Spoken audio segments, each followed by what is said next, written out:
how did you end up in your house?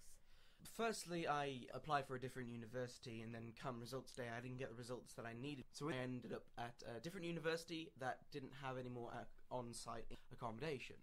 So I ended up in this house that we managed to find like a couple of days after results day. It was very nice. It was not that far away from the university, and I ended up there because it was probably one of the only options that I had. But I'm very happy with it, considering that I could have ended up in a hotel or a B&B. How did you end up in your on-campus accommodation? Well, I went to a collegiate university, and collegiate universities tend to interview accommodation when you apply to your college, and there's pretty much guaranteed accommodation for all first years, and you don't really get to pick what kind of room you get. And I didn't know anyone who didn't live in college. So, did you like living in a house? Originally, it was a situation where I was like, I'm happy I've got anywhere. I'm not going to be that far away, etc., etc. But I was definitely thinking of the disadvantages as well, especially in the first couple of months. Everything is new and everyone is settling in, but I'm settling in differently because obviously I'm living off Did you campus. feel like you missed out on events and things Very that were much on so. campus because you weren't there? The Freshers Week, where everything is on campus and everyone's partying together and everyone's just a walk away from their house. I never had a chance for that because I was just living too far away for easy travel. So I definitely felt like I missed out a lot. But I gradually got into the movement of enjoying myself and knowing my limits of where I can go, where I can't go. So you could go to more things in Freshers Week if you tried. Do you think there would be a way to do that if you didn't live on campus, or do you think it's just not possible if you live too far away? It depends on your travel and depends where you live, and you can walk that distance. I suppose some universities, they're not campus universities anyway, so their events would be in town, and you'd have to travel back regardless of whether you lived in their accommodation or in general accommodation. What was included in your house when you got it? So how much did it cost? Did you have to pay bills, that kind of thing? Well, for my house, it was £110 per week, which included, well, my room, which is big, definitely bigger than some, if not all, of on-campus university accommodation. £110 a week included the bills, and including the TV license, which we weren't expecting, but we're very glad on having. That's pretty much it. The amount of weeks it was for, it was 40 to 42 weeks, which is good, especially because you don't have an empty house for the summer. So you aren't paying for the summer? Nope. I think that's good.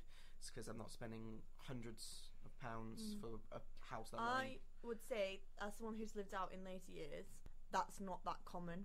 But every single person I know who lived out had to pay the whole year. So from, let's say, July to July. Right. My house for next year is 52 weeks, but it's going to be great because all of the people that are living in the house are not local, so they can just stay for weekends, they can stay for holidays, they can stay for the summer. I don't know many people that stay over summer though. That's the only thing. My accommodation did not include the summer in first year. It was just the room for, I think it's like 40 weeks something. We weren't allowed to stay over Christmas or Easter either. I think that's less common generally. My rent was around the £5,000 for the whole year, maybe a bit over, but that's including food because I was in a catered accommodation.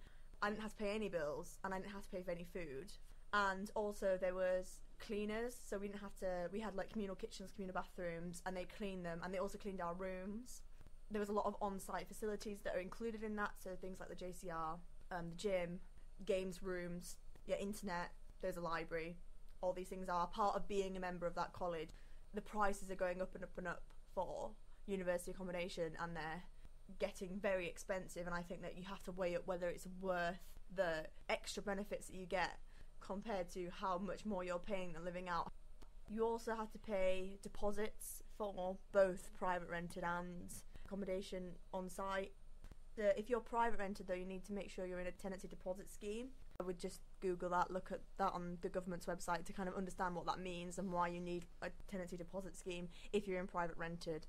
So what would you say were the major advantages of living out over what you think it would have been like to be on campus? Well, for study times and times where you really don't want to go out, it's great because you don't have the problems of living on campus on a really noisy campus full of students that don't shut up and go out a lot. And sometimes it's just a bit in your face. I've experienced with staying with a few friends. That's depends on who you are as a person. Some people might see that as a positive.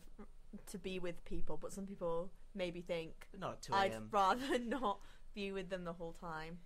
I think some people like living out more because you're sharing with less people. So in a house you have like maybe 4 to 6 usually people, whereas in an accommodation you could have 8 people, or I had a corridor so I had like 18 people. And I liked having a lot of people around me, and in later years when I lived out I did have to walk a lot farther to see people.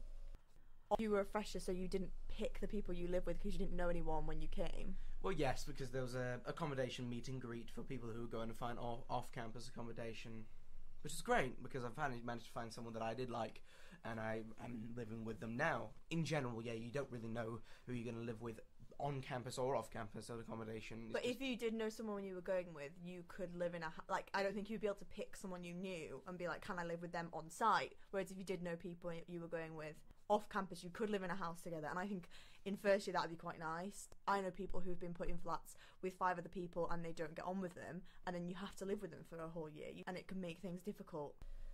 Some things that I learned about living in off-campus accommodation is you definitely get to experience the town or the place that you're living in a lot more. For next year, when it's almost mandatory to live off campus, you know a lot of things living in the town, all the secret things that people might not know about.